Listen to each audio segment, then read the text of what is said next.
Welcome back to Let the Quran Speak. Now we answer questions we've received from you, our viewers. If you have a question yourself, please visit our website, www.quranspeaks.com. Okay, Brother Shabir, we have a bunch of questions here. We'll try to get through as many as we can. Sure. So the first is from an individual asking about evolution, whether it's compatible with Islam.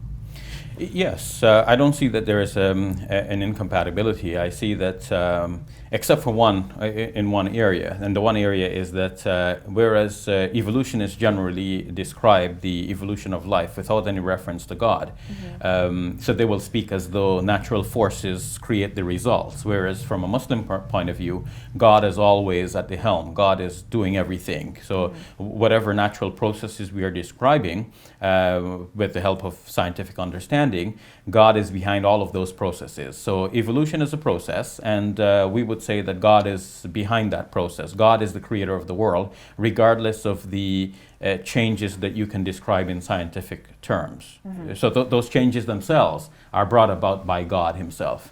Purposefully? Yes, Okay. and this obviously is you've touched upon another area of difference, in that whereas evolutionists would see the whole thing as being in a way pointless, we can make a point of it if we want to. We can bring meaning to life if we want to, but you don't have to. There's no meaning to life essentially as it is.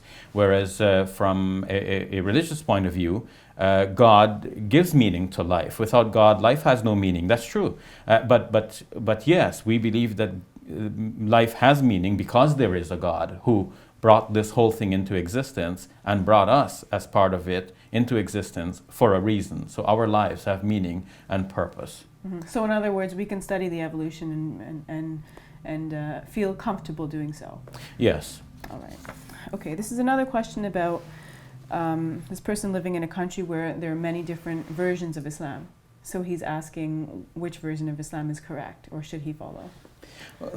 By versions of Islam, often we're referring to interpretations of Islam, and interpretations exist precisely because things are sometimes not as clear as we would like them. People pretend that their own interpretation is the clearest and the best, and sometimes the absolute only one.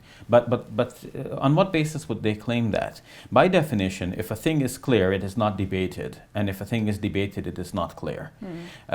From very early on, we find debates among Muslims about various issues. Could you write down hadith or not write down hadith, for example? If you're writing down hadith and you're accepting hadith, could you accept the hadith that is related, meaning a saying of the Prophet, peace be upon him, related by a young person, or must he be an adult, and so on. So interpretations vary, and sometimes we just pick the one that appeals to us more based on the evidence and proof that we see. All right, we'll leave it at that. Thank you for your time, Brother Shabir. You're welcome. That's all the time we have. For updates and additional information, please visit our website, www.quranspeaks.com.